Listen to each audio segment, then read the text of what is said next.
peut dire qu'il y a eu des amitiés qui se sont nées au CESR? Est-ce qu'il y a des gens qui, jusque-là, étaient opposés, pour reprendre votre terme, en mettant encore une fois des guillemets, jusque-là dans la vie, mais qui ont appris à se connaître et qui maintenant se parlent différemment et échangent différemment? Ce n'est pas à moi de le dire, pour leur part, parce que ils ont eux-mêmes à s'exprimer. Mais ceci dit, moi je constate que si la crise de 2009, Outre-mer, n'a pas été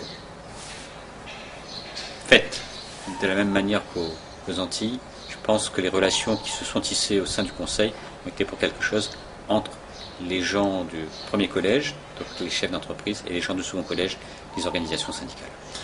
Vous êtes là pour donner des avis, des conseils, vous l'avez dit, notamment au Conseil régional.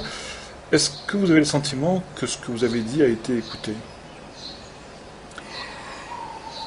La grande force d'un Conseil économique et social régional, que ce soit à La Réunion ou ailleurs, c'est de ne jamais répondre à ce genre de questions.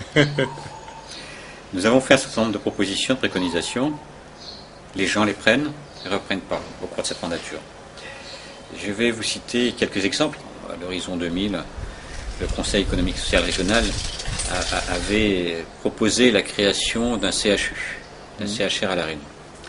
Je me rappelle de cette réunion mémorable à la préfecture. Universitaire. Voilà, CHU, oui. Centre hospitalier universitaire, et CHR, Centre hospitalier régional. Je me rappelle de cette réunion à la préfecture avec le président de l'université de l'époque et le préfet de l'époque. Et lorsque j'avais pris la parole au nom du Conseil pour dire, voilà, nous aimerions avoir ce centre hospitalo-universitaire pour La Réunion, parce que ça va dans le sens du développement de La Réunion. Et ça va dans le sens de permettre des filières ensuite, notamment d'étudiants en médecine, etc. Tout à fait.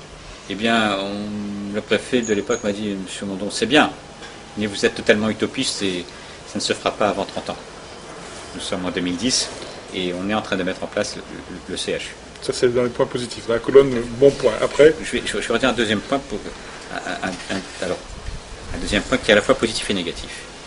Toujours à l'horizon 2000-2001, nous avions bâti un avis en disant les échanges avec les pays de la zone se développent, et qui dit échange signifie développement des personnes, mais aussi peut-être arrivée de maladies émergentes ou de nouvelles maladies.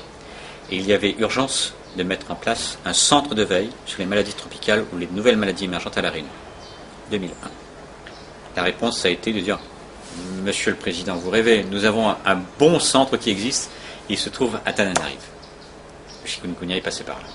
Et c'est franchement un désespoir pour moi, parce que si on l'avait fait, si on avait pris en considération ce qu'on avait dit, peut-être qu'on aurait évité un certain nombre de morts.